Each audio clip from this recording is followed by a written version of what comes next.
Ina ma abota kallon fina-finan Indiya Hausa. Wannan fim wato Tantiri wato KGF Chapter 1 ya ƙaraso shagon mu na Telegram fassarar Algaita.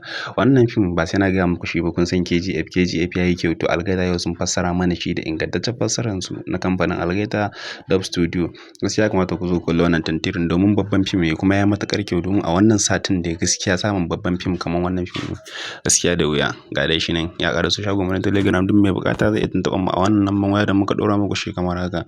Gaskiya ya kamata ku zo ku kalli wannan fim Tantiri domin dama na san wasu sun jima suna jiran fassarar Algaitan shi to yau dai Algaita sun fassara mana shi. Gaskiya ya kamata ku zo ku kalli wannan fim mai suna Tantiri.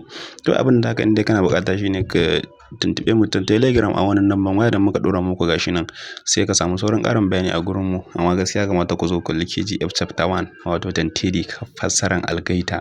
Gaskiya wannan fim yayi kyau. Dama Algaita sun jima ba su muku fassara ba to yau dai gashi sun fassara muku KGF Chapter 1. Gaskiya ya kamata ku zo ku kalle shi. Duk wanda ya haɗu da wannan bidiyo na mai daure danna mana subscribe sannan ya danna mana ƙararrawa ta yadda da zarar mun ɗora sabo zai iso gare ku sannan ya isa ga sauran mabukata. Sa'annan ba a iya wannan muka tsaya ba. Muna da fina-finai fassara na kala-kala na kamfanunuwa daban-daban. In dai fassarar Indiya Hausa ne in sha Allah za ka same shi a gurin mu. Kawai dai abin da za ka yi shine ka tuntuɓe mu a wannan lambar waya da muka ɗora ta Telegram in sha Allah za ka same mu. Muna jiran zuwan ku sai mun ji ku.